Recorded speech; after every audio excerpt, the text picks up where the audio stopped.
All right, moving on to this Saudi league. This is not the first time, and it's not going to be the last, that other leagues are going to, let's say, pop up, come out of the woodworks. People are going to say, hey, let's start a new league. We need more. We need this. We need that. And it gets confusing because there was a premier golf league, the PGL, right? And then there's the Saudi Golf League, SGL. And that's run by there's like an LVI group, and Greg Norman's involved in that, and that's the money behind the thing. And anyways, it's all convoluted, like, unless you kind of piece it out and really get, clear and specific. But okay, in reality land, what we need to know is that there's a Saudi Golf League that people are backing, and it's reported. There's all different numbers flying around, but reportedly, rumors have it that Bryson's been offered like $135 million to be a part of this league, as well as Phil Mickelson's been offered a ton of money. Ian Poulter's rumored to be a part of this thing. Lee Westwood, Adam Scott. There's a lot of guys. And then a lot of guys this week, we hear Mickelson saying how greedy the tour is. And then what I kind of clinged on to, one of the things that Pat Perez said in his interview, a lot of guys are turning on each other here. And really, most of them are turning on Phil. And they're saying, I don't know what's going on with this guy. Like, and Pat Perez says something in his press conference that, like, he doesn't speak for me. I'm just summarizing here, like, the gist of what he said. And one of the things he said is like, look, Phil's got a lot of stress in his life right now. So blah, blah, blah. And he went on and on and on. And so I'm like, whoa, okay. So there's stuff going on that we don't know about. Now we can only speculate, like, what's going on in Phil's world. I don't know. People know. Well, I don't know. But I'm going to take Pat Perez. I mean, he let us in to the world of like, hey, I don't want to have anything to do with what's going on with his world. And they're both from San Diego. I'm from San Diego. They're both from San Diego. They're both from the same spot. You would think they'd kind of be on the same page. They know what's going on, and they do know what's going on. And they're letting us in a little bit that there's a lot of things, life stuff is happening. And this golf league, the Saudi league, like, what is this good or is it bad for the PGA Tour? Ultimately, like, where would we as the viewer benefit from this? Would it be good for us or bad for us? I think that's one of the things that we need to consider as the viewer. Now, the player might say, hey, I get all this money. Fantastic. But as the viewer, who do I get to watch? And really, the Saudi Golf League, it's ultimately, the way it's kind of shaping up is that it would most hurt the Champions Tour, because it seems like the Phils, the Poulters, the Westwoods, the older guys would migrate to that tour. Because on the PGA Tour, you're not typically in your 40s or early 50s. You're not going to make a ton of money there. If you have a big name like Phil, you can get good money with your Callaway endorsements and things like that, and your other endorsements. But tour money, you're probably not going to make that much. But you do get a lot of perks, right? If you have a certain amount of wins, if you're exempt for life, then you can play in whatever tournament you want. That's all good. If you've won the Masters, then you get to go to the Masters.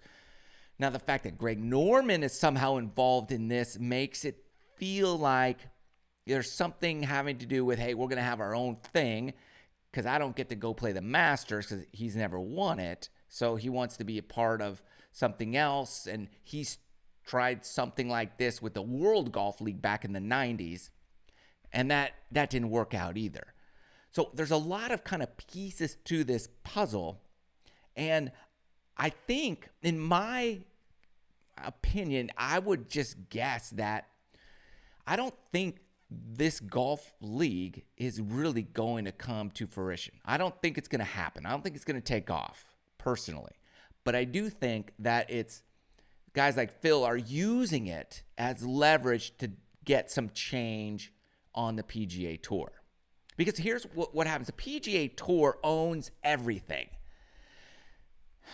Of course, right? It's their tour. They created a tour. They built it up. They created what it is. They got all the best players in the world. They did it. They did all the work.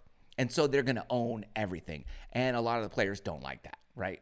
Like I've talked about before, like Phil can't sell video of him playing tournaments and make any money off of that because that's owned by the tour. So that's something he doesn't get to do. But the tour makes money over and over and over off of his likeness. But that's too bad. They created the tour. They made you tons of money. So that's the way it is. That's business. And if you don't like it, you're free to leave. But you're not going to make any money anywhere unless there's some giant league. But will that happen or will it not? Because that league can only happen if you have enough players to make it interesting. And what's interesting in golf is when you have all the best players playing together, because that's what we want to see. We want to find out who the best is. And when you dilute the pool of players, then we're not going to find out who the best is. Now, if you take kind of players who are older, who aren't competing or in contention hardly ever anyways, then what's the point? We know they're not the best players. They're just the most entertaining players from the PGA Tour. So, okay. So what happens to those let's say, entertaining players? What do? Then they go to the Champions Tour. But because you're pulling all the guys that are in their late 40s, early 50s, then the Champions Tour is diluted as well. And it just makes things very, very complicated for that. So I think that the Saudi League will kind of just go away, in my opinion, because you have to have a ton of players, and they need the younger players to commit. And it's risky because you don't know who the young, like, up-and-comers are that are really going to perform. Will they perform? They might perform there on the Saudi League, but would they perform on the PGA Tour? And then how do you get them in front of a lot of people? It's going to cost a ton of money for promoting this tour, for getting it out there. It's just a huge, huge undertaking. And I don't think kind of the way they're going about it is the way that's going to make it thrive and be successful. I could be wrong. I mean, totally. It could take off and be fantastic. I just don't think so. I think it's going to be one of those like, just a lot of talk and nothing ever happens. Now, I think that if Phil has a group of people that wants to make change on the PGA Tour, the best way to do that is to go on a strike and just have all these people say, no, we're not playing until things change. That would change things on the PGA Tour. Just go on strike. You know, it'll cost you, of course, because you're independent contractors, you're not going to get paid. But if you truly want change, step away for a little while. And it seems like Phil and Bryson and a few guys are currently doing that anyways and blaming injury or whatever. But, like, why wasn't Phil at Riviera? He's always at Riviera. I mean, he loves that place. Why wasn't he there? And typically he flies back and forth and goes and sleeps in his own bed down in San Diego. So why wouldn't he go there? I don't know. You tell me. It's a great event for him. And so I think they're doing stuff to kind of get back at the PGA Tour. And I believe the PGA Tour is like, so what? We don't care. We're going to move forward. And if you mess with us, like, you're out. You're going to suspend you. You're going to be banned from playing on the tour. And that's going to be tricky. That's going to be tricky. I don't know how they get around that. I guess you could pull your card. All right? But does the pull your card, if you're exempt from like, you're going to be able to play the Masters. If you're exempt for the U.S. Open, you could probably play that. You could play these let's say, tour sanctioned PGA Tour events. And what if you get sponsor exemptions into these events? So you might not have your PGA Tour card, but you can play as a sponsor exemption a certain amount of times per year.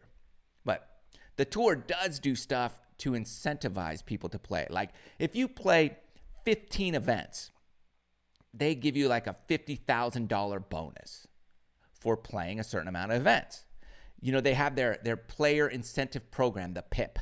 And this is what's funny though about the PIP, that they give you a bonus. I think it was $40 million last season for 10 players get that pool of money. The top 10 split up this $40 million based on your impact on social media.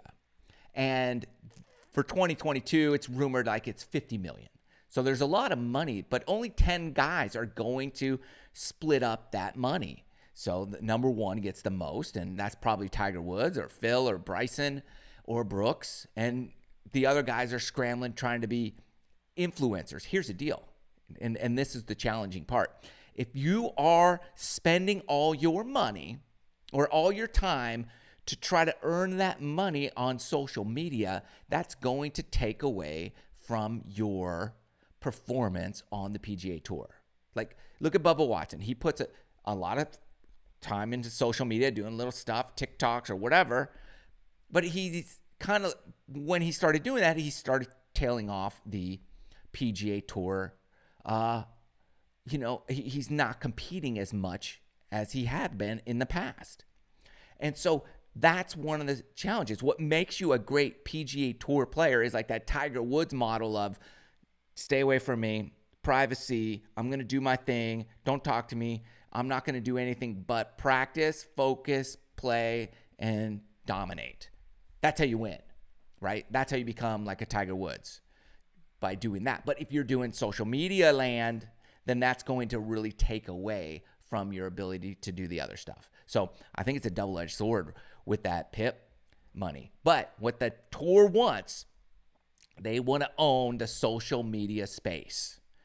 And they'd even reach out to a lot of, let's say, golf influencers, bring them in to help promote them.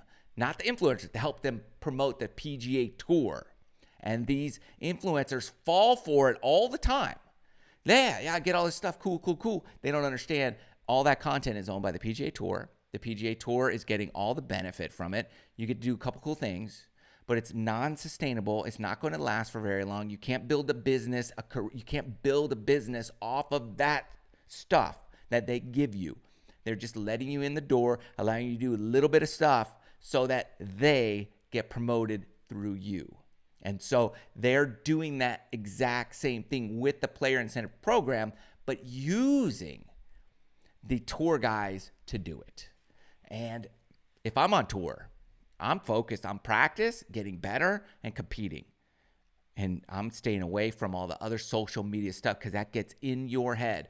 There's a lot of haters. There's a lot of stuff you're going to read. There's a lot of stuff, negative stuff that's going to creep in from that, that's going to affect how you perform on the golf course. So it benefits the tour. It doesn't benefit the player at all because the tour ultimately owns all that content. And everything that you're allowed to do, they own it. So that's what I could see. That's a struggle. So you got to wrestle with that one. But it's all wrapped up in, with these competing leagues that are rumoring to come around. So I don't necessarily think that Saudi Golf League will even happen this year or at all for that matter. So we'll see. But it's all based on who's in, and I think more are out than are in. When it all comes down to pulling the trigger, saying, okay, here or there. If I'm on the PGA Tour, it's a sure thing. You know what to expect. I'll probably stick with that because I know what's going on, and I'm here. So it'd be hard. It'd be hard to really jump ship. So I'm on board with just stay where you are for now. See how things pan out. Good luck, though, Phil. We'll see what happens.